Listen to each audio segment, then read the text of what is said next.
History I کے معزز دوستو، میں ہوں فہیم جرار اور اب تمام دیکھنے اور سننے والوں کو السلام علیکم۔ ناظرین گرامی، سلطنت روم کے جاہ و جلال کے کئی قصے درج ہیں۔ رومی سلطنت کو دنیا کی طاقتور ترین سلطنت کے طور پر بھی تاریخی کتب کا حصہ بنایا گیا ہے۔ رومی بادشاہوں نے کئی سو سال تک دنیا کے بڑے حصے پہ حکومت کی، تاہم شاید آپ یہ بات نہیں جانتے کہ اس سلطنت کی اینٹ سے اینٹ بجانے والی شخصیت ایک عورت تھی۔ رومن سلطنت کے ٹکڑے کر دینے والی کلوپیترا کی جانشین جنگجو ملکہ زنوبیہ کون تھی؟ اس عورت نے کیسے پوری سلطنت کو ہلا کے رکھ دیا؟ آج کی اس ویڈیو میں ہم آپ کو ملکہ زنوبیہ کی داستان حیات کے بارے میں بتائیں گے اور بتائیں گے کہ کیسے اس ملکہ نے سلطنت روم کو ہلا کے رکھ دیا اور سلطنت روم کے کون کون سے علاقوں کو فتح کیا۔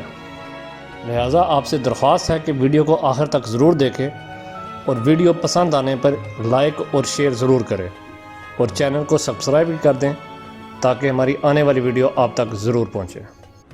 پیارے دوستوں، کہا جاتا ہے کہ دوسری صدی میں رومن سلطنت کو بہت وسعت ملی۔ وہ یورپ، مشرق وسطیٰ اور شمالی امریکہ کے بہت بڑے حصے تک پھیل گئی۔ اس سلطنت کے اہم شہروں میں شام کا ایک شہر پیل مائرا یعنی تدمر بھی شامل تھا۔ پیل مائرا کا شہر کا محل وقوع بھی اسٹریٹجک نقطے سے اہم تھا، کیونکہ یہ مغرب میں دریائے روم اور مشرق میں دریائے فرات کے درمیان واقع تھا۔ اسی وجہ سے مشرق کو یورپ سے جوڑنے والی شاہراہ ریشم پر سفر کرنے والے کارواں یہاں ضرور پڑاؤ کیا کرتے، جس سے اس شہر کو بہت بڑا فائدہ ہوتا۔ اور کہا جاتا ہے کہ تیسری صدی تک پیل مائرا کا شمار دنیا کے سب سے امیر شہروں میں ہونے لگا تھا۔ اس شہر کی فوجی اعتبار سے بھی کافی اہمیت تھی، کیونکہ یہ رومن سلطنت اور اس کے سب سے بڑے حریف سلطنت فارس کے درمیان ایک دیوار کی مانند تھا۔ ان دنوں پیل مائرا کی اہمیت اور طاقت اتنی بڑھ چکی تھی کہ سن 268 عیسوی میں جب رومن سلطنت کو سخت بحران کا سامنا ہوا تو ایک خاتون نے اپنی علیحدہ سلطنت قائم کر لی۔ آزادی اور فتح کی اس مہم کی سربراہی کرنے والی پیل مائرا کی ملکہ زنوبیہ تھی۔ ملکہ زنوبیہ، جس سے اس کی تہذیب اور فوجی صلاحیتوں کے لیے جانا جاتا تھا، نے پیل مائرا کی سلطنت کی بنیاد رکھی، جس نے سن 268 اور 272 کے درمیان شام، مصر، اناطولیہ، فلسطین اور لبنان کو فتح کیا۔ ناظرین گرامی، 270 عیسوی میں ملکہ زنوبیہ نے خود کو مصر کی ملکہ قرار دیا اور اپنی تصویر کے ساتھ مصر میں سکے بھی بنوائے۔ ملکہ زنوبیہ خود کو ملکہ کلوپیترا کا جانشین ہونے کا دعویٰ بھی کرتی تھی، لیکن ملکہ زنوبیہ بہت زیادہ دنوں تک اقتدار میں نہیں رہ سکی۔ اس کا اقتدار مختصر تھا، لیکن اس نے کئی مصنفوں اور شاعروں کو متاثر کیا اور کئی نظموں کا موقع دیا۔ زنوبیہ کی شادی پیل مائرا کے شہزادے صدی میس اوتینا سے ہوئی تھی، جسے سلطنت فارس کے خلاف کئی کامیاب مہمات کی وجہ سے رومن سلطنت میں خاصی پذیرائی حاصل تھی۔ رومن سلطنت کی مشرقی سرحدوں کی حفاظت کے جواب میں شکریہ کے طور پر سن 260 عیسوی میں اودیناتو کو پیل مائرا کا بادشاہ بنا دیا گیا، لیکن 7 برس بعد بادشاہ کے بھتیجے نے اس کو اور اس کے بڑے بیٹے کو قتل کر دیا۔ ایسے میں بادشاہ کی دوسری بیوی کے چھوٹے بیٹے کو تخت پر بٹھا دیا گیا۔ اس چھوٹے بیٹے کو وبالاتو کے نام سے جانا گیا۔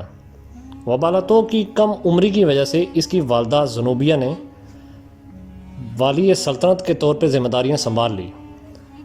زنوبیہ کی عمر اس وقت 25 برس تھی، لیکن وہ انتہائی مہذب تھی۔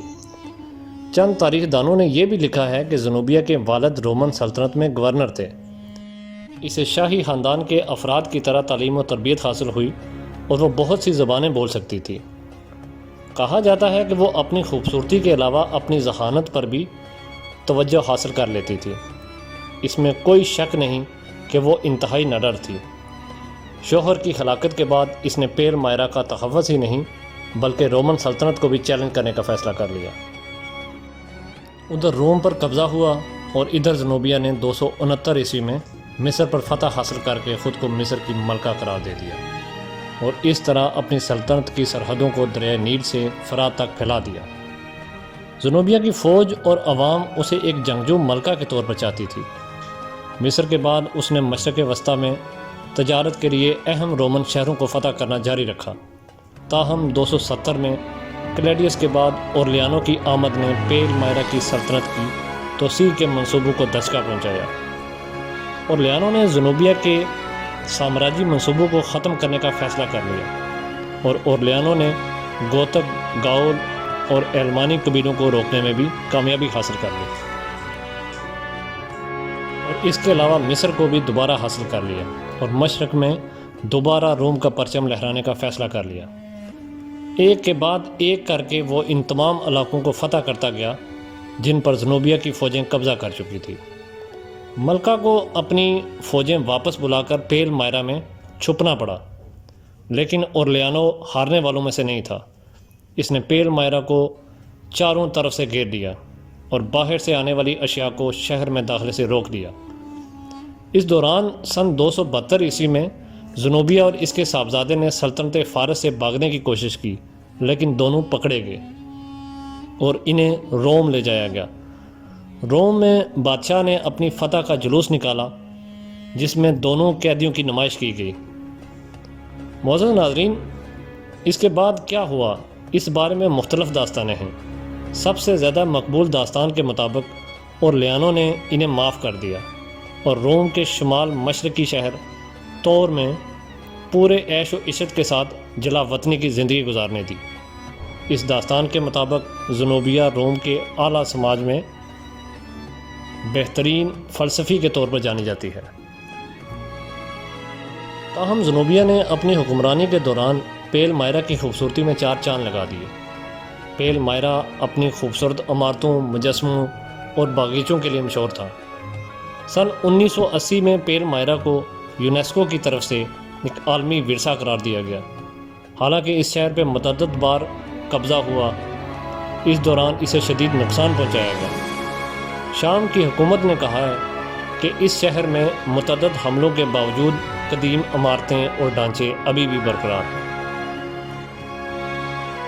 جی تو پیارے دوستوں، یہ تھی ہماری آج کی ویڈیو۔ امید ہے یہ معلوماتی ویڈیو آپ کو پسند آئی ہوگی۔ ویڈیو کو اپنے دوستوں کے ساتھ شیئر کریں اور چینل کو سبسکرائب کریں تاکہ ہمارا آپ سے رابطہ بنا رہے۔ اگلی ویڈیو تک اپنے دوست فہیم جلال کو اجازت دیں۔ اللہ حافظ۔